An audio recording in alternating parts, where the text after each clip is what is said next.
Hello, everyone. As you can see, we are once more joined by Jim Zub. We're going to talk all things Conan and Howard and just all the exciting things happening in that universe. So, how have you been? I'm great. It has been, I double checked because I wanted to make sure. It's been almost a year since we chatted. We chatted Mhm. 11 months ago, and unbelievably, like things are bigger and crazier than ever. So things are going really, really well on my end. And I hope they are for you as well.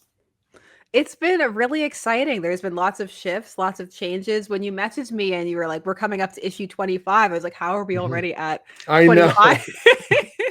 Because we were talking about, I think, 13 and the fourth story arc. Mhm. And now, like, I've signed on long term for Conan. I'm on the series now to at least the end of 2027. And Mhm. so, like, when we were chatting, we were talking about arc 4. I just handed in my outline for arc 9 of Conan the Oh, Barbarian. wow. And our second event has literally started the day that we're recording this. So Mhm. Conan Scourge of the Serpent. So it is, yeah, it's been almost a year, and everything is on full blast in the best way possible. And 25 is going to be the first King Conan story. That's right. So there have been Jason Aaron did a King Conan story in Mhm. Savage Sword, which is the Yes. anthology magazine that we put out. But in terms of my own writing, Mhm. I've done 60 plus issues of Conan, and I've never done expressly a King Conan story. So Mhm. we wanted to make issue 25 that comes out at the start of October really extra special, and that was we've been planning it out for a long, long time. So this time last year, I Mhm. was already talking to editorial exactly about what that story would be and how we would lay this thing out. And here we are, a year later, Yeah. and it is now finally coming out. People like some of the retailers that did exclusive covers have already gotten their copies a couple weeks ahead of time.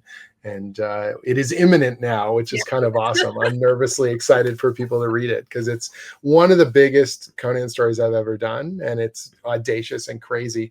And the biggest reason why is because Alex Horley, who's normally known for his Mhm. cover paintings, you're seeing his artwork now all around, the frames Yes. here on screen. He's done some beautiful cover work for us on Savage Sword of Conan and the main series, and we gave him a hell of a challenge. I said, what if we did this King Conan story fully painted, start to finish? Mhm. So it is 36 oil paintings worth Mhm. of material, and he has literally been working on it for a year. We asked him how long that would take with his other projects and things that he's working on, and he literally said, get me the script as soon as possible. Yeah. So I sent him the script like this time last year, and he started sketching up a storm in terms of designs, in terms of Mhm. reference material. And after the new year, he started handing in basically a painting a week. And so Mhm. we would get almost every Monday morning, I would start up my work week, open the inbox, and there would be a photo of an incredible, insane oil painting based Mhm. on stuff that I had asked him to illustrate. So it has been an absolute rush to work on this story and to work with such an amazing, skilled collaborator like Mhm. Alex. That's gonna be really exciting to see, and it really casts back to some of those old, like, classic covers of Conan, but you're gonna get to see that for basically the entire thing. Is that kind of one of the samples that you sent me and that I can add to the stage, or Yeah, so I'm going to show off here Mhm. some of the stuff. Mhm. Let me show you some of the. I think we've got the covers there. So let me Yes. or great. So this is the main cover that Alex put together. It's a wraparound. It's an absolute beauty. I'll show you some of the other covers as well. We did this fun thing where, so the regular artists that we have on the series, Roberto de Mhm. la Torre or Doug Braithwaite or Fernando Dagnino or Danica Breen, they've done the interior artwork on the stories. Yeah. But what we did this time is we asked them to do variant covers. Oh, So fun. everyone who's worked on the series got to do a variant cover. So here's one by Roberto de la Torre, who's been, done just some phenomenal work over the years already on the Mhm. series. Here's one by Doug Braithwaite, who did our second, and fourth story arcs.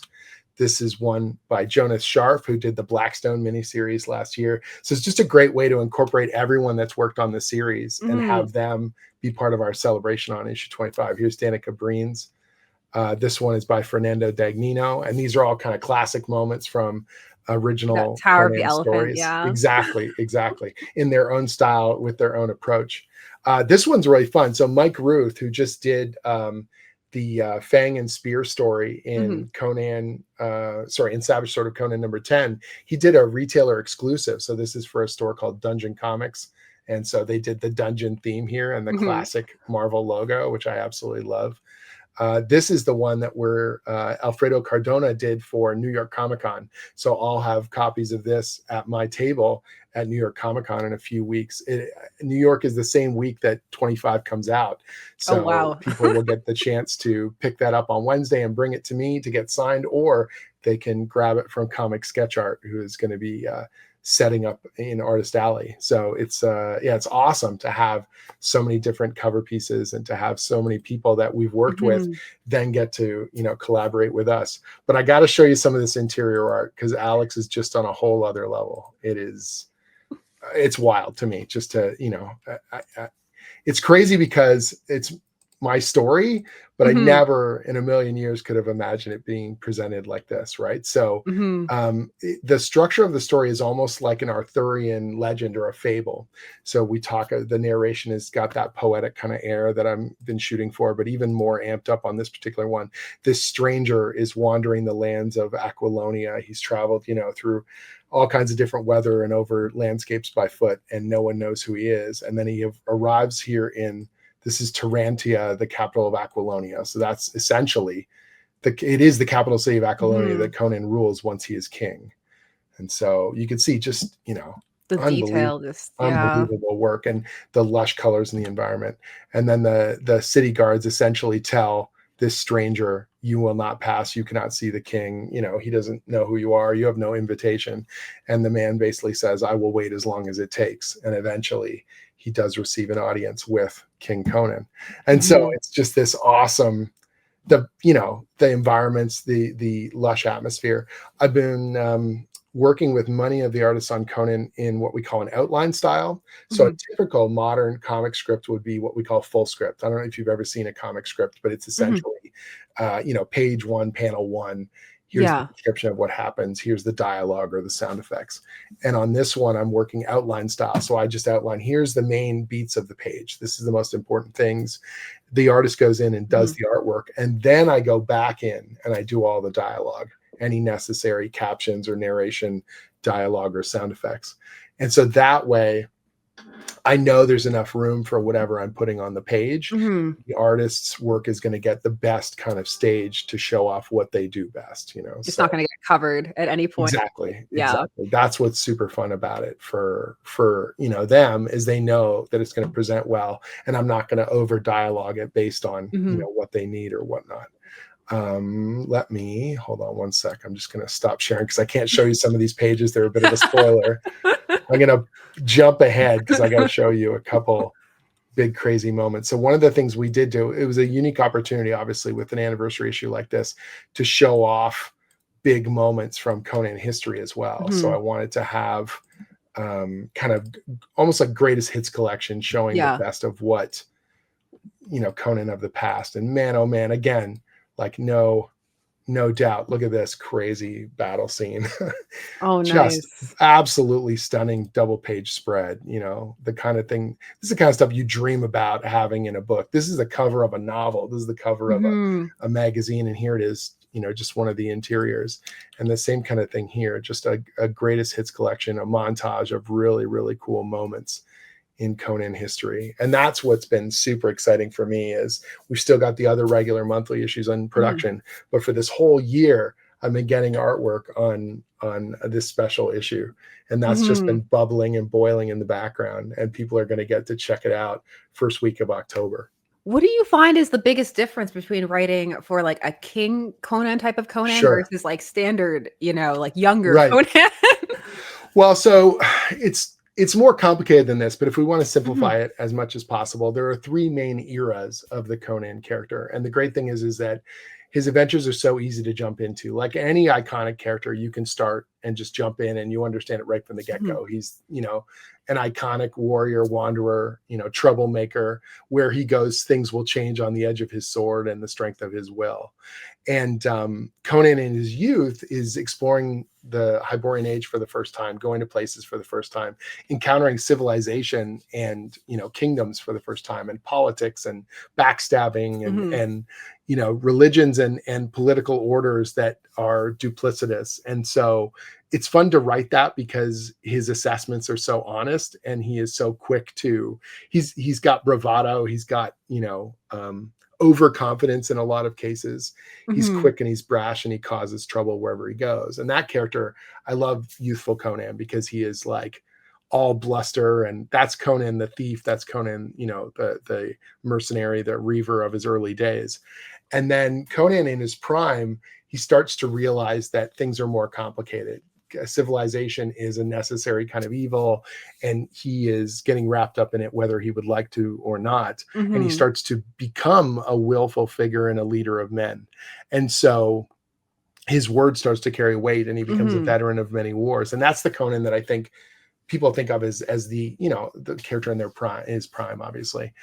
And then King Conan is, now he is the king by his own hand, but he's a man at odds with himself. He is the barbarian, but he leads a civilized world, and he has to play these political games and understand those elements even as much as he wants to rage or he feels Mhm. trapped by elements of it. And as a guy in his middle age, slowly creeping forward, there is this sense of kind of ennui and nostalgia, and that weird sort of the person you became versus the person you thought you were going to be, or the Mhm. idealism of youth now tempered by, many conflicts and many changes and compromises. Mhm. And that you are now experienced, that you understand more, but there's that wistfulness for youthful energy now gone, or Mhm. idealism now tempered by reality. And I think that there's something really poignant and fascinating there, that he's trying to keep that fire burning within himself, Mhm. even while the world outside is like, the barbarian is not what we want anymore, but that's what won him the crown. That's what's made him who he is, And Mhm. so I think the character is really cool and more nuanced than I think a lot of people realize. Oh, definitely. The whole mythos is a lot more layered than people Yeah. realize. And one of the things that I've been having a lot of fun with is that you are pulling not just from the Conan works, but from a lot of the Mhm. rest of Howard's work. And you've started to Absolutely. bring in some of the kind of Cthulian elements from when he started to play with the Lovecraft circle and those kind of things. Like you're seeing that in Scourge of the Serpent. And I just think that's Mhm. really fun. How is it blending the genres like that? Right. Well, I think the character, Conan, the original stories, he's older than Superman. A lot of people don't Mhm. realize that, is in Weird Tales magazine. And so it Mhm. is a supernatural anthology, and every story's got weird tales in it. And so all the stories of Conan have a supernatural bent to them or a horror bent to them. Mhm. They're creepy and they're weird and they're violent and explosive. Lovecraft characters tend to go mad when they confront the great unknowns. Yes. And Howard characters tend to like buckle down and pull out a weapon and go, all right, I don't know what this thing is, but I'm going to fight it to my dying breath, And that's the kind of difference between a Howard character and a Lovecraft character. Mhm. But I feel like there's still a lot of crossover in terms of those two, in terms of that, Mhm. the fear of the great unknown and the strange alien presences and demons and Mhm. gods that we can't possibly wrap our minds around. I feel like that's always been a facet of Howard's writing. His, not just Conan, but he wrote a lot of horror stories. He wrote Mhm. noir stories. He wrote westerns and boxing tales and all kinds of things like that. And so being able to use all of those pieces and incorporate them into this sort of grander mythos, this Mhm. grander tapestry of genres is it's a cool challenge. It's a really exciting one too, though. And Mhm. having someone like Jeff Shanks, so he's the guy that writes the essays in the back of each Mhm. issue of Conan. You don't just get, the main story, 22 pages of awesome artwork and adventure every month, trying to make sure we get your money's worth. But we also have an essay. So Jeff always Mhm. writes a few thousand words about whatever the issue is sort of broadly talking about, Mhm. whether it's theme, whether it's other Robert E. Howard stories, whether it's historical context. And Mhm. I think that it helps give people a greater sense of the gravity of what we're doing there, and how the traditions that this thing draws upon. I don't know if you know this, a lot of YouTubers in September who are Robert E. Howard fans, they do a thing Mhm. called Sumerian September. And Yes. so they have like reading lists, and they have, they talk about their favorite stories, some of the classic stuff or the comics or the video games, just Mhm. anything related to Robert E. Howard and his works. And so it's a fun thing, particularly, in September, to have this celebration ongoing, that people are becoming more aware of the source material, or they're digging into the comics, or they're talking about just this stuff more in general, and realizing that we've got the ability to showcase this to a much larger audience. That it's like, cool, man, Conan's amazing. He's that mainstream character that you can go down the street and everyone kind of knows who you're talking about. But there are all these other cool characters as well, and all these other, genres that we can play in, and it all feels, connected and interesting. No, I almost made it for the month, because I did get the Tower of the Elephant, and Oh, so sweet. I was like, I was trying to make it. I'm not sure if I will, but Right. it's such a gorgeous rendition It's of it, and amazing. it's really cool to see how well these stories, like, they hold up They incredibly really well, the do. classic ones. Especially Tower of the Elephant. It's one of the greatest. Like, a lot of people, it's in their top 5 almost every time. So for a lot of people, it's their number 1. It feels like the Erd sword and sorcery story. It has literally a tower and an evil wizard. There's a treasure, and there's, risks and cool twists and turns, and there's a weird sense of pathos to the whole thing, and beautiful atmosphere. It is genuinely one of the best. And that illustrated edition you got there that just came out, what a knockout of a book. So cool. It's really interesting, because then you can also go and compare the other adaptations, because that's one that gets adapted a decent amount. I think it has 3 comic adaptations. Yes. So it was really interesting then to go and to compare the artistic depictions, which is something that's also really fun, because Howard's work is so descriptive in terms of how people look and the environment. So it's always fun to see how different artists interpret that, and then whether it ends up matching what you have in your own head or not. So absolutely. I think that's what's so cool, whether it's something like whatever, the Lord of the Rings, or a lot of, different sci-fi stories, or any kind of novel. When you're reading those words, they summon different visuals in your mind. But there's more Conan comic book stories than anything else in terms of the character. And so it's fascinating to see the Frank Frazetta version, and the John Buscema version, and the Barry Windsor Smith version has kind of become concrete in people's minds. Like, that must be the character, with a weird mixture, a little bit of Arnold Schwarzenegger and a little bit of the, things like that. It's all kind of come together into this savage, badass, character, which is amazing to see, for sure. When you're pulling things forward and deciding what to work with, was there any, like, aspect you didn't think you would end up using that you did? On Conan as a whole? Yeah. When I got the chance to relaunch the series at Titan and work directly with the rights holders at Heroic Signatures, it was like, I was just hoping that I could prove worthy of it. I know that sounds corny, but it's so true. Like, I had done the character at Marvel, and the idea to be on the ground floor and go, okay, we're doing this new publishing initiative. The original plan was I was going to do at least 12 issues. So when you and I talked last time, I already knew, obviously we were blasting past that. But at that point, it was still sort of not the twinkle in the eye. I knew we had a long-term plan, but we weren't like, we were finalizing it all out. We were like, okay, this is where we're going to go and why. Here's the big mythic structure. I'm going to be on this series for at least 50 issues. What does that entail? And what are we trying to say about Conan? And what are we trying to say about his world and about those stories? And how are we presenting that, essentially? And now we're in the thick of it. Like I said, I've got arc 9, outline approved. So now it's like, okay, I know where I'm going to be in the mid 30s of the series, and I know where we're heading. And then once we hit 40 something, it's like, oh, we're in the end game now. Like, this is the deal. And it's like, that's really fun for me, because so many times I've been working on comic book projects, and you plan out big stories, or you go, man, this future plot line, it would be so cool if, and you hope that you get the chance to do it. And then publishing realities and, sales and stuff sweeps your feet out from under you. And all of a sudden the plan gets truncated, or things don't go the way you hope. And now it's like, no, we're going to pay this thing off. I know we can foreshadow something, and over a year later, it's going to really come due. Scourge of the Serpent, which we'll talk more about, this event miniseries that starts this week.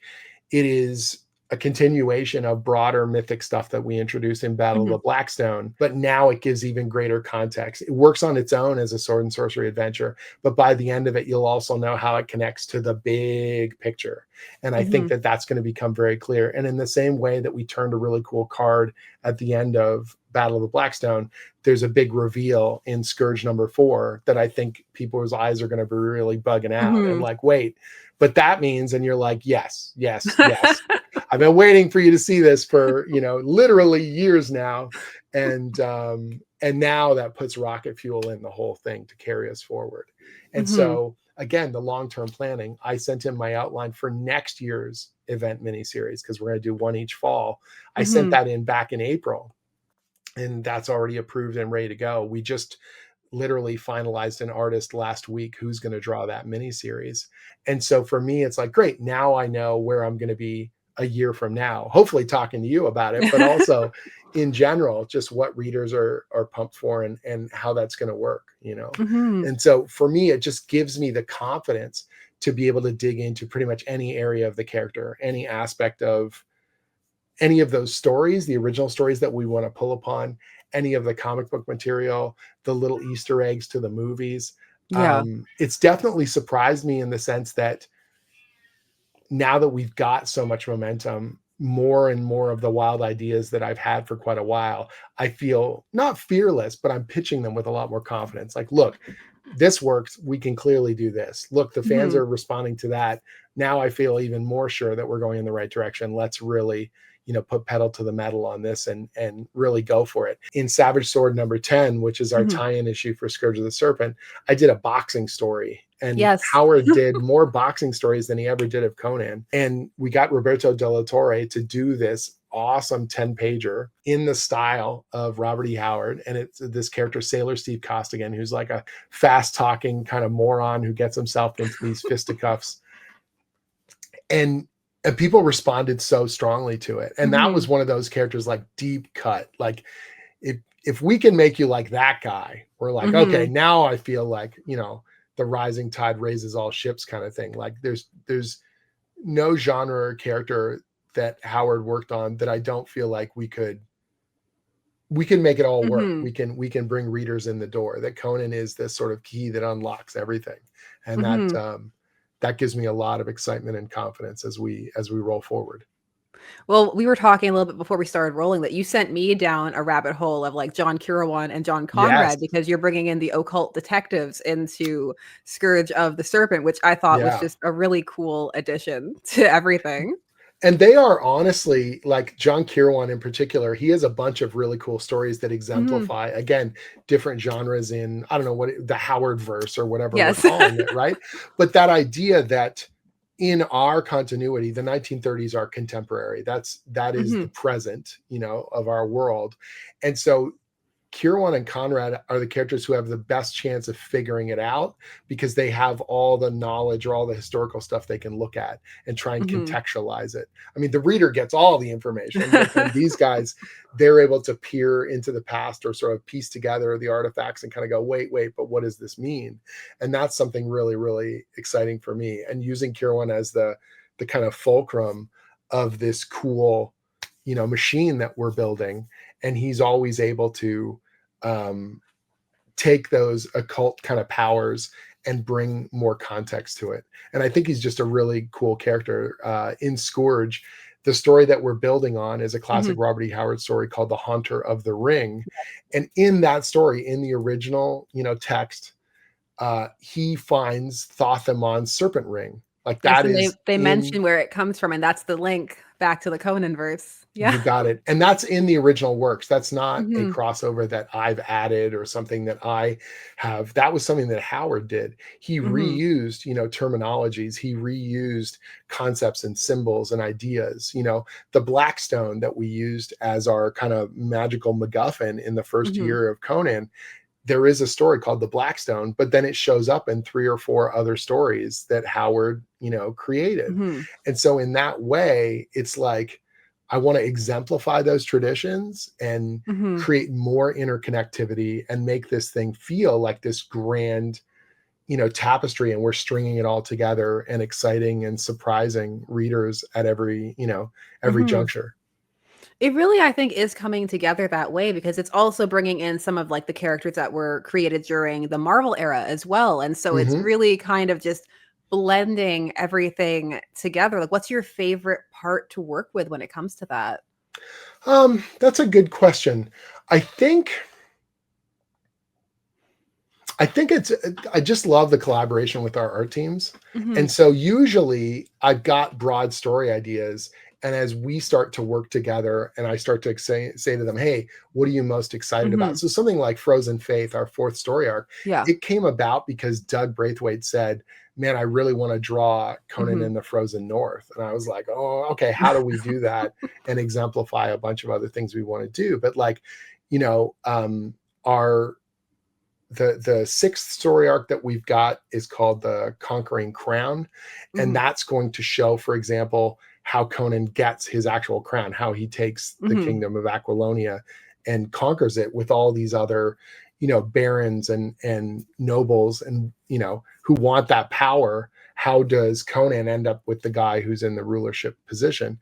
And that was like a question that I had, and something that came from conversations with the artists that I worked with and with Heroic and all that kind of stuff. And Mhm. so being able to take that connective tissue and then go, okay, I'm not going in blind. I can look at the original Howard source material, but Mhm. I can also look at how they did it back in the Marvel days, or I can look at how it's been dealt with in previous pastiche novels, and then Mhm. make decisions that are like, I wouldn't do it that way, but there's some cool ideas there. Maybe we can use some of that. Or this character, a villain like Ather Bast, who's in Mhm. Nest of Serpents.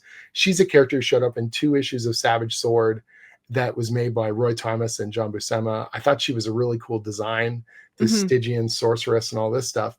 But she doesn't do a heck of a lot in that story. She's in Mhm. Kashada, the city of dark magic. She does interact with Conan and Zula, but in a very, very, very different way. And I was like, Yeah. well, I could make a new villain, or we could take this old villain and kind of refurbish and go, look, check this out. This character's still cool. There's something still fun there to play with. And Mhm. maybe only a handful of people even know that this character had any prior appearance, because she works in the context of just reading, and you can just Mhm. read the story and enjoy it on its own. But for me, it's like a fun little tip of the hat to the past. It's a fun way to sort of go, look, this stuff is part of a broader Yeah.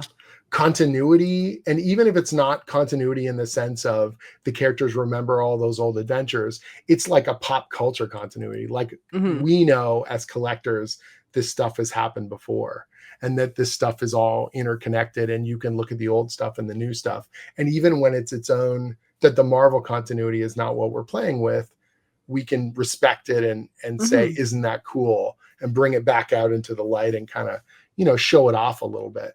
You mentioned that now you feel a bit more confident to, kind of put forward some of your more out there ideas. So, what are some Yeah. examples of something that's a bit you might not have pitched at the beginning that you would pitch now?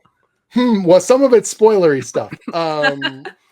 So Brissa, she's the character that the picked scout who shows up in, she's in the Bound in Blackstone, the first story arc, Mhm. and then she shows up again in Battle of the Blackstone. And she is a piece of connective tissue that connects the Thurian age, the age of Kull the Conqueror. Mhm. Kull's era is this time of high fantasy and grand magic, and then eventually it collapses into a cataclysm. And the ruins that Conan adventures through, the labyrinths and things Mhm. he goes through, are essentially the destroyed remnants of Kull's time. And so I wanted to make sure that that felt continuous as we were Mhm. working through it, that felt true. But then a lot of this stuff, reflecting through to the 1930s, or doing, I don't know, putting Conan in situations, stuff like in Frozen Faith, where he Yeah. literally questions his god and Crom Yeah. and faith itself. That is the kind of audacious thing that I don't think the Jim of 4 years ago would have done. Mhm. Where you're like, well, he says, worship Crom, and he follows as Sumerians do, and you're like, but what if he didn't, or what if he didn't always? And that's Mhm. never something that's been questioned in the books before, or in the Mhm. any comic. And I was like, I think you can show more character growth. I think you can show more nuance. I think you can have characters evolve while still being iconic. And I think that Mhm. that's something the voice is now coming more easily to me, and that lyrical kind of poetic air comes more easily to me. So now I can push on those edges and just sort of go, all right, I think Conan is more than just, Conan's like, Give him a bit more of an internal life, because he does have yeah, one in the old he stories, but does. like, but fleshing it out a bit more. Yeah, and that he's allowed to feel other things than just rage Yes. or ennui or whatever, In the original stories, they say that he has great mirth and great melancholy, right? And that these Mhm. things should be both a part of that character. And I think the more I research and the more excited I get about it, the more I realize, hey, it's cool. We can do more with that character and we can push in other ways. And it doesn't feel, we're not breaking it. Mhm. Yeah.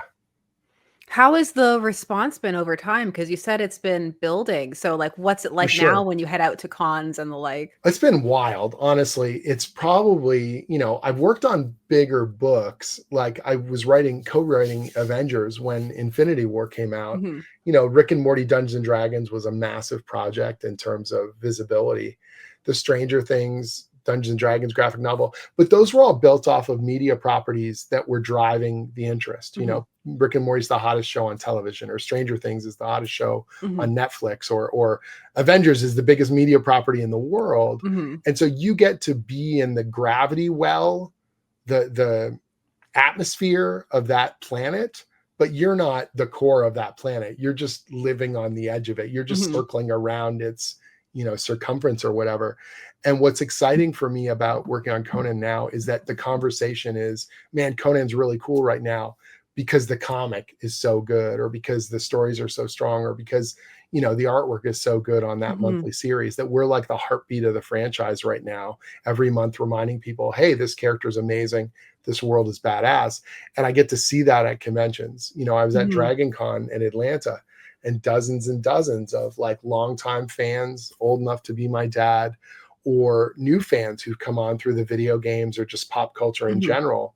They are excited about the franchise and telling me about it, telling me it's their favorite comic, or that they've subscribed, or that they're on board. Mhm. And um, in a way that I've never received before in my career, like not with any other project. And so you Mhm. feel the good weight of that legacy, where you're just Mhm. like, okay, we are part of this longer cool thing. And at this moment, we've got the baton, and we got to run as hard and as fast and as, prove Mhm. ourselves every single month. But the fan base is there. They're excited, and the grassroots excitement, like our sales have gone up over the Mhm. last 6 months, which is highly unusual in monthly comics. There's a reason why so many of these series have to hit the reset button. It's Mhm. because they have that number one launch, and they spill out variants everywhere, and they Mhm. build up hype, and then sales of number two are half, and then they go half again, and then they quickly just sort of deplete until it's no longer feasible to publish.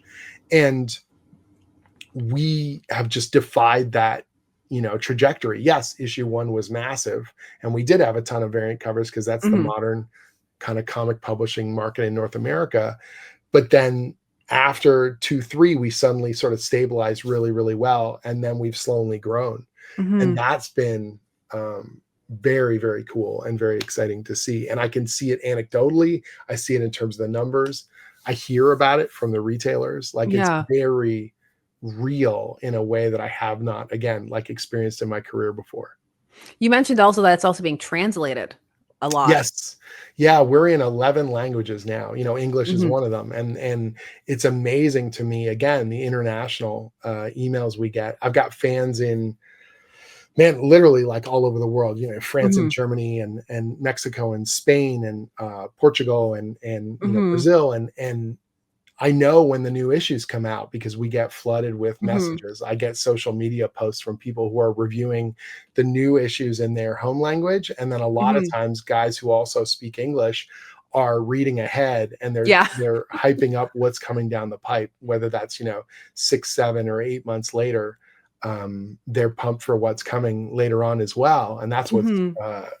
again, very, very cool in a way that I've never quite seen before. Like, I've had books in French and Spanish and things like that, even Japanese or other languages, but it's usually Mhm. like not a one-off, but you know, you get to meet a few people when you Yeah. go to those markets. I've been to a lot of conventions all over the world, and now it's like, oh no, you're the Conan guy. And when I'm at a show, people will come over and they'll say, wait, you're Grim Jim. And you go, Mhm. oh, okay.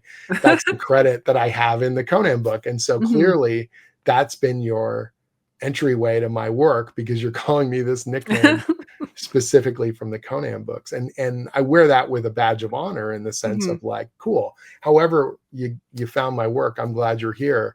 Good news, there's more where that came from. Like, you know, um, the first fantasy comic that I ever did was a creator-owned image Mhm. series called Skullkickers, and Mhm. that's going to be back in print in March. Oh, nice. So Oni Press is bringing out what we're calling the compact attack editions of Skullkickers.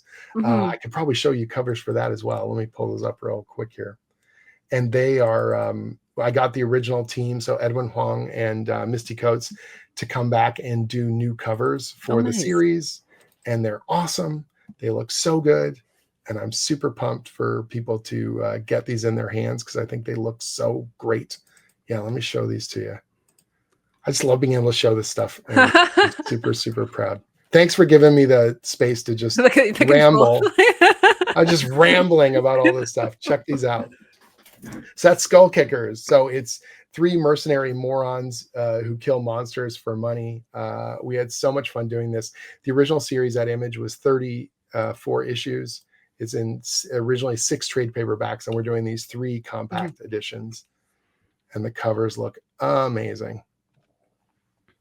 I So love good. that the compacts are taking off. Like, it's such Yeah, they're a huge. accessible format for Hmm. people. Yeah, it's amazing. And so being able to, first of all, getting to call up the old team and say, hey, show me what you got now, you know. And Mhm. Edwin did amazing artwork, whatever, 10 years ago, but now 10 years later, he's doing even more cool stuff, and getting to revisit those characters is a joy. But then on top of that, all these readers who have come on board my work from Dungeons and Dragons or superhero stuff or Conan, Mhm. now you can point and go, look, that's where it all started. Get Mhm. in. And I think you're going to really enjoy it. It plays just into the legacy of everything, Hmm. which is Totally. it's largely like, I love how you're writing it and the way that it just brings everything all together. Have you felt an evolution in like your writing style as you've been working on it? Like, is it becoming more your own and less Howard-esque, or how's that going? I think I'm becoming more comfortable with the Howard notes Mhm. of it. Like when I was doing it at Marvel, I definitely tried to put some of that Roy Thomas kind of Mhm. Robert E. Howard kind of narration in there, but it was really stop and starty for me. It didn't always work, and I did my best.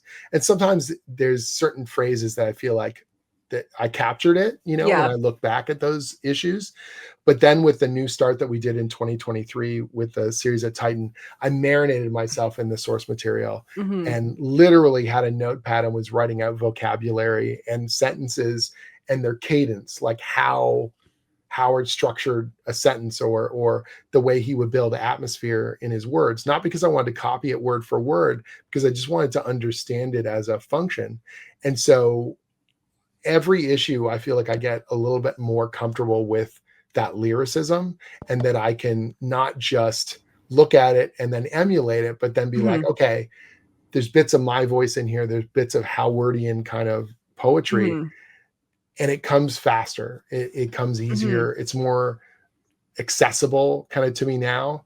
And I appreciate it even more as I read more and more of the material and I Mhm. analyze it. It's like, man, there's a reason why of so many different authors that were in Weird Tales, and so many different Mhm. authors, genre authors in the 30s, his work is stuck around for good reason, because of its quality, because of its power, the power in the word. And it's like, okay, I have such a greater appreciation for that, Mhm. and my own ability to then start to craft. I don't think stuff that is as good, because man, he's doing it all with words. You know, prose is such an insane, amazing medium, and you're kind of naked on the page. Those words are either working or they're not. And I have the benefit of some of the best artists in the industry. You know, right now, Fernando Dagnino just finished a phenomenal story arc and exemplified and raised the bar on every single issue. And Alex just Mhm. painted this insane story, and Doug Braithwaite's plugging away on the next story arc down the line. And like, Mhm. this series would be nothing without them and their visuals driving everything home, you know? And so um, I'm standing on the shoulders of greats, but learning a lot from it at the same time, and Mhm. kind of humbly so, hoping that I can continue to kind of build and then incorporate more of that into my own work as I go.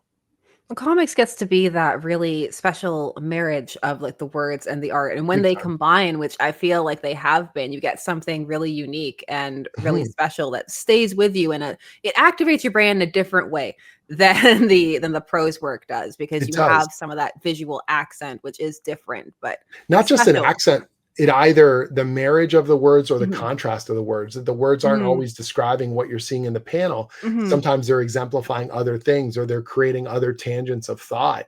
You can Mhm. interplay those visuals, and then the size of a panel, the way panels are stacked together, Mhm. the way a page turn reveals more visual information is so Mhm. unique to comics, and it's something that makes it so special. And then that collaboration with the art team, how the work is presented in the line art, how the lettering flows down the page and moves Mhm. you through it, how quickly you move through that text, all generates momentum or slows Mhm. things down in a way that is very unique, in a way that prose doesn't necessarily do the same way. Mhm. And so I certainly I've now written over 9,000 pages of comics, which is Mhm. insane to say out loud.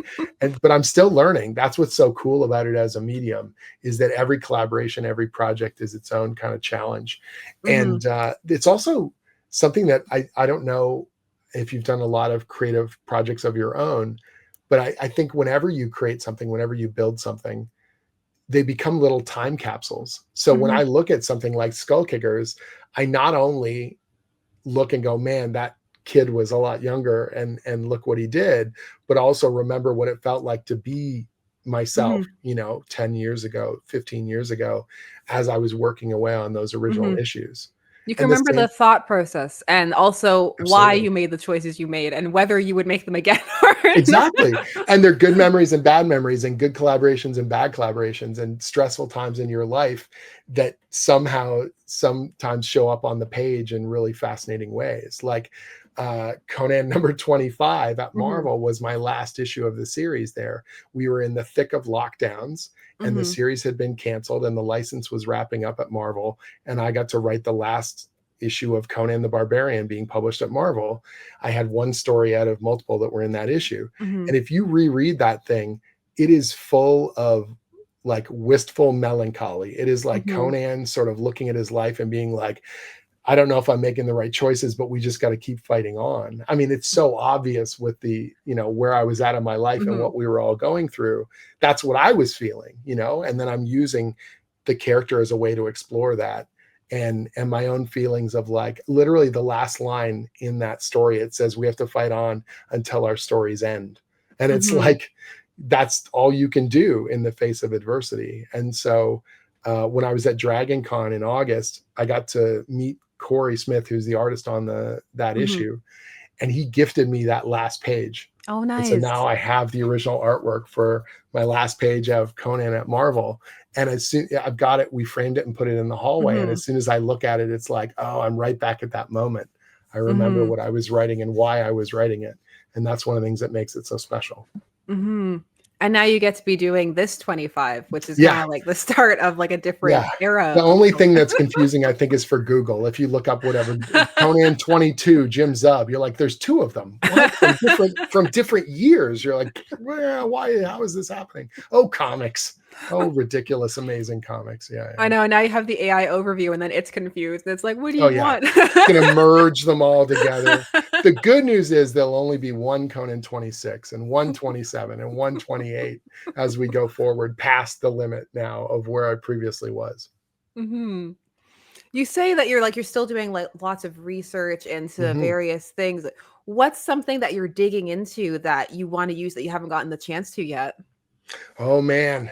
So there's a character named Bren MacMorn. Mhm, And so he is part of this lineage of Picts that I talked about. mhm, Like in the Thurian age, there's a character called Brule the Spear Slayer, and he's mhm, one of the characters in Scourge of the Serpent. And then in the Hyborian age of Conan, we have Brissa. She is our stand-in for that same lineage. Mm-hmm. And then Bran is the later version in another era of time.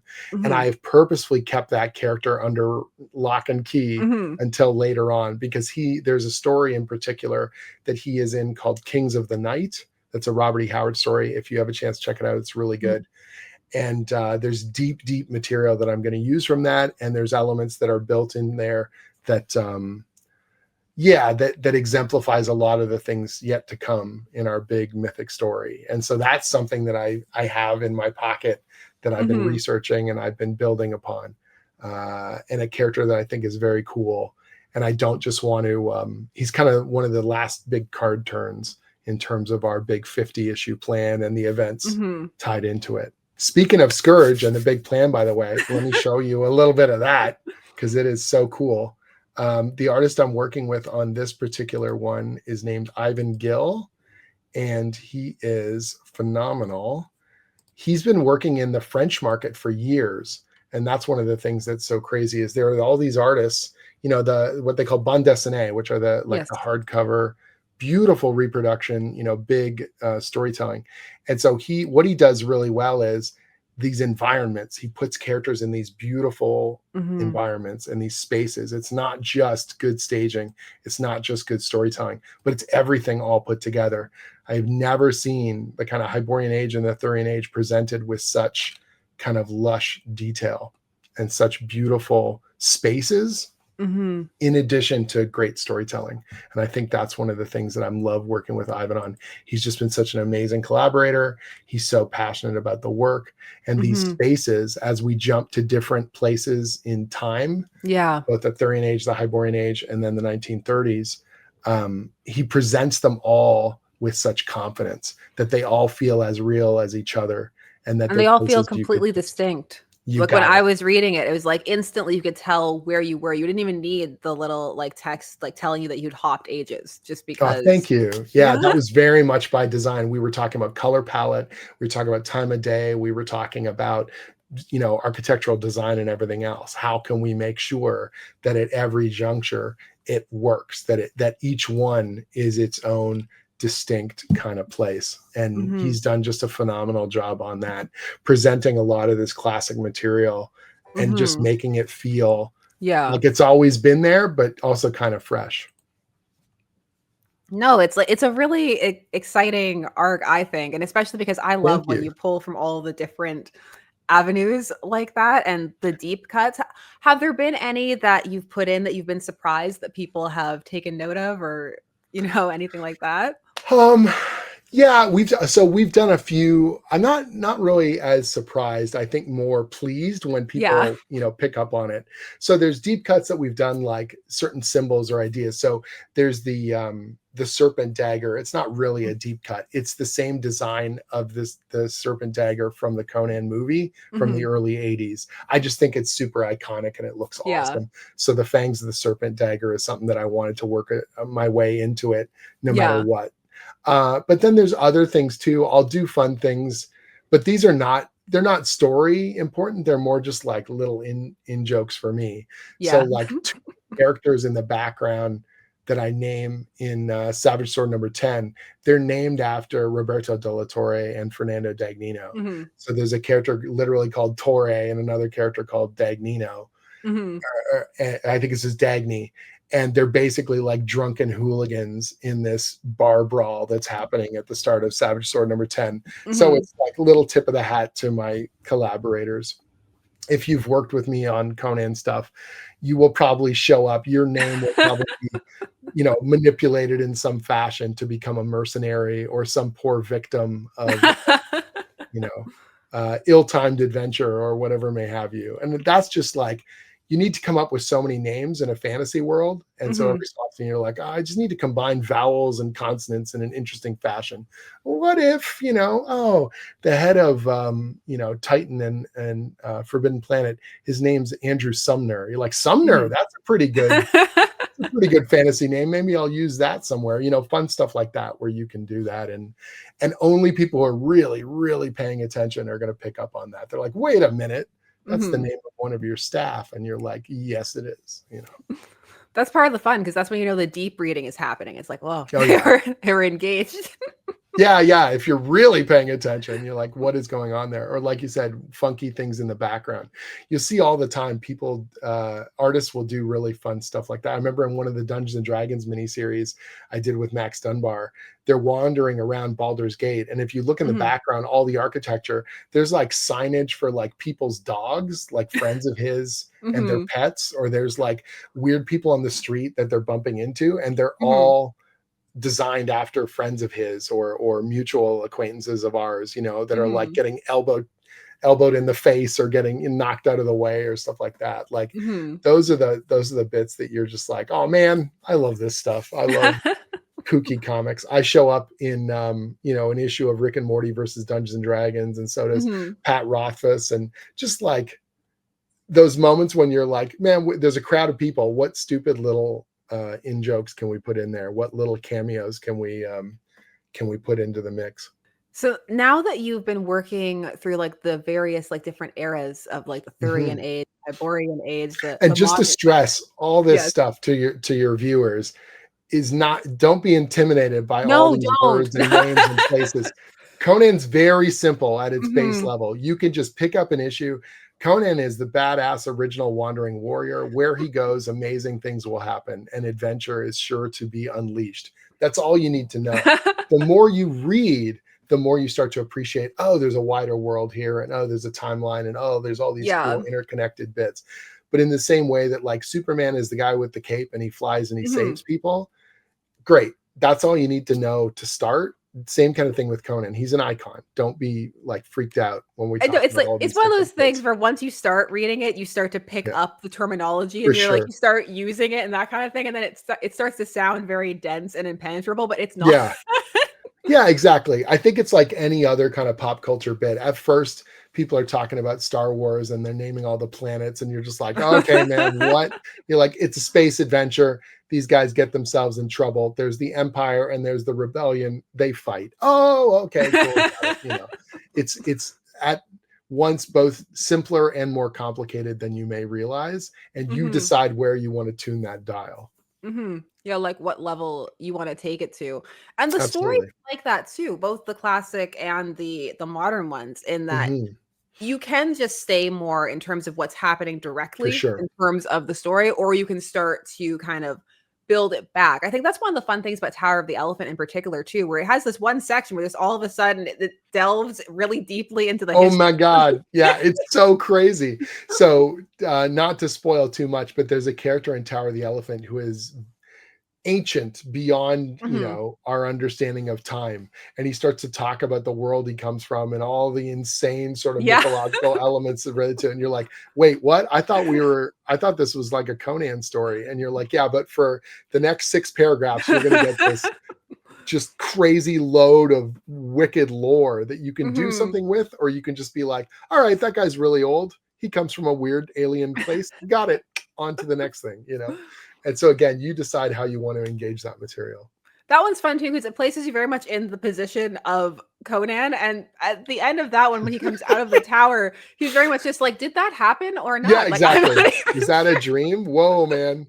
I've got the wounds. I've got I almost died, but on the other hand, what? Yeah, it's kind of trippy and amazing. That's a youthful Conan story, and very Mhm. much getting in over his head, and then being sort of like, well, that was something that happened. Holy crap. There's I love that character because he is easy to motivate. You're like, hey, there's treasure over here. Cool, let's go. Hey, there's a beautiful woman over there. All right, I'm gonna go meet her. Hey, you've never been there before. Huh. I should check that out. Like he's the easiest character to motivate. Youthful Conan is literally like, there's something over them thar hills. And he goes, okay, I better go. That's all there is to it. In terms of because now you've done so much delving into the past and the Mhm. history, do you have a favorite story now that has really stuck with Oh, you? it does. It varies. It's sort of like asking someone their favorite Studio Ghibli movie, and you're Mm. like, this month, I'm Yes. feeling I'm feeling very Princess Mononoke. You know, I feel the nuance and the depth and the environmental sort of clash and civilization versus savagery or what may have you. And then next month I might tell you, man, you know, Kiki's Delivery Service is just a sweet of age story, right? And so Conan's very much in the same mold where I can look and I can go, okay, Tower of the Elephant, classic sword and sorcery story with kind of a surprising amount of depth and ennui at a certain point in the story that sort of grabs you out of nowhere unexpectedly. But Queen of the Black Coast is like the biggest, most passionate love story set against this grotesque violence in a way that just, it seems like it's every single dial on the Howard radio tuned up to 11. It's really, really beautiful and wonderful. But then I think of Red Nails, and Red Nails was the last Conan story published before Robert E. Howard died. And it feels like it exemplifies some of his best writing, some of his best atmosphere, some of his coolest world building, and some really mysterious, freaky bits. And I'm like, oh, Red Nails is also a little on the longer side, so he's got more room to explore. And so I think to myself, maybe that's my favorite. And then your brain sort of trickles back and goes, you know what, though? Frost Giant's Daughter is the tightest 7,000 word story ever. It's so short and it does so much with so little. It's the opposite. He doesn't have room. So every sentence has to be an explosive delivery. And there's something beautiful in how simple it is and how much energy it packs in such a small package. And then I'm like, yeah, maybe Frost Giant's my favorite. But then next month I'll think, Sometimes I find the metatextual elements will impact how I feel about it too. Like for Frost Giant Star, the fact that he never got to see it published as it was intended in his lifetime, I'm just kind of like, oh, because they had to publish it in a different magazine and it got published in Fantasy and they renamed it and everything. It doesn't even come out under that original name for years. No, totally. The character wasn't called Conan. He's called Amra. And it's like hilarious because he ends up using that name as a pirate later on when he's on Queen of the Black Coast. So it is him, but it's not him, and like all this kind of crazy stuff. But there's People of the Black Circle has got some of the best descriptions of magic that you could ever read. Some of the most amazing, mind-bending, supernatural stuff happens in that story. But then I think about God in the Bowl, which is one of the weirdest stories, and we reference it quite heavily in Scourge of the Serpent. And yet God in the Bowl has some of the weirdest pacing because it's almost like a police procedural. It's this detective case of these guys trying to figure out Conan is a thief who's broken into this museum. And when he gets there, there's already a dead guy there. And then the guards all show up and they're like, well, clearly you killed this guy. You literally have a sword in your hand. And he goes, yeah, but first of all, he didn't die by sword wounds. And second of all, I was just here to steal stuff. I wasn't here to kill anybody. And then this tension builds where it's Conan and all these civilized guards are questioning him and pushing him and essentially demanding, information from him. Well, if you didn't kill him, then how did this happen? And all this kind of stuff. And a fight scene is going to break out. You just don't know when. And when it finally, when that tension hits its apex and it unleashes, when Conan goes off on these guys, it is one of the best, most horrifically violent fight scenes I have ever read in my life. And so it's a weird one because it's like, on the whole, I don't think God in the Bowl is one of my favorites, but that sequence is one of my favorites in all of Robert E. Howard's writing.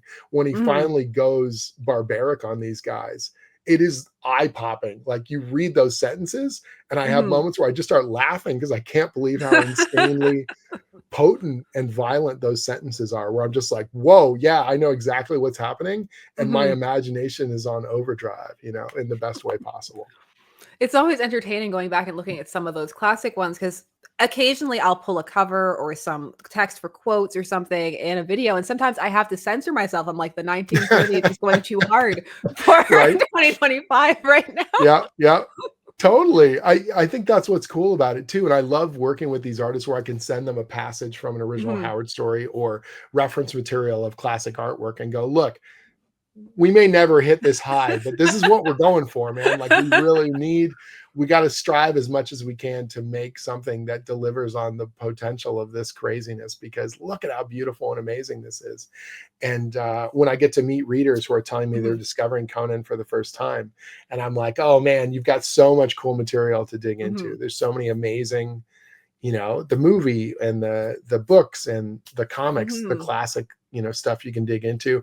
And then every month we're going to hit you with a new one and keep that excitement going. It's fun rather than it being intimidating. I think it should be Mhm. like any one of these characters. If you're a kid and you're discovering Spider-Man for the first time, welcome to Mhm. endless, amazing adventure. Welcome to, such fun and such joy.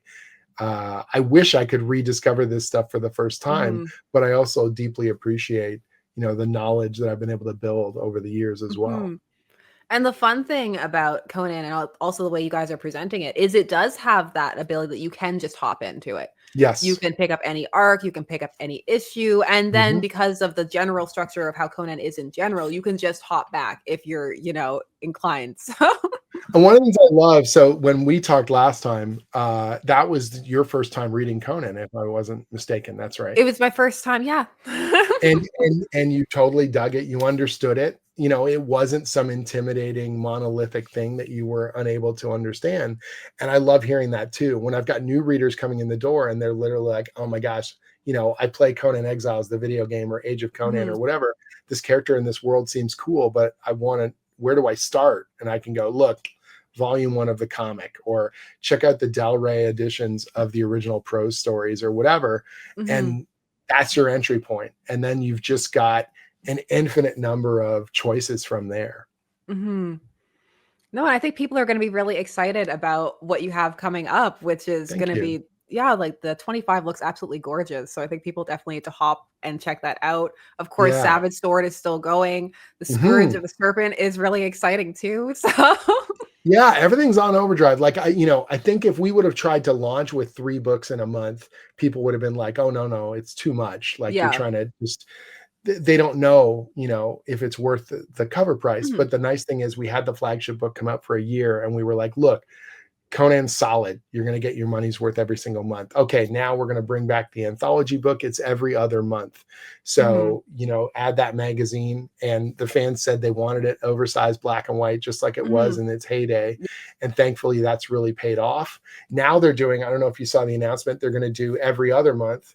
They're going to Mhm. do Savage Sword Reforged, where they take the classic Savage Sword issues and they're Mhm. bringing them back in color. Mhm. So they're going to do some of the classic stories and see if the market can bear that. And if it Mhm. does, great. Add that to your pull list if you want to dig into those. And you're not paying for the $100 big omnibus kind of Mhm. monsters. Um, and then, the event book last year was like, look, we can open up the Howard verse and show you other worlds and other genres and how they all relate together. And people dug it. All right. Now the plan is big and bombastic. You can pick up the monthly book and just enjoy that. Or Mhm. if you want more, we got lots of options for you. Well, thank you so much for taking some time to chat about it and share the images. I think everybody's gonna get a really big kick out of it. Well, thank you. I like honestly, like I said, meeting new readers who are coming on board for the first time and them realizing, oh, this isn't that intimidating. This is actually really Mhm. exciting, and you can dig in as much as you want. The free comic book day issues, we've done 3 of them so far, and Mhm. all of them are available actually for free to download on either Kindle or on the Titan Comics Mhm. website. So if you just type free comic book day, Titan Conan, I'll you'll do one see better. those I'll link issues. it so they can. Perfect. I'll send you those links so that you've got all 3 of them. I'll send those to people all the time. So it's like you've got 3 issues worth of comics, one from each year. There's the our issue 0, which sort of gives you the overview of the character and the beginning of his journey. There's the Battle of the Blackstone prelude that sets up Mhm. all those characters, and now there's the Scourge of the Serpent prelude that Mhm. ties right into the event running this fall. And they're absolutely free, whether that's on Kindle again or a PDF that you can download right off the website. If you've never tried Conan before, it's the easiest way in, and it Mhm. costs you nothing. And Yeah. I'd say it's definitely worth it. Like, it's, just a It's really worth fun more than ride. nothing, but certainly it's worth the free bar to entry for sure. I think it's worth every penny of 0, Jim. You're What like, do you "Wait, mean? no, wait, hold on. That's not what I meant." It's all good. Well, thank you so much for taking the time. My pleasure. Thank you for having me. You are always amazing, and wishing you all the best. You too. I meant it's worth the time. Thanks so much to everyone who made it to the end. I hope you check out Conan. I'll have those links for you down below. Thanks to Jim for stopping by. As always, there'll be more videos coming soon, and I hope to see you there. Bye bye.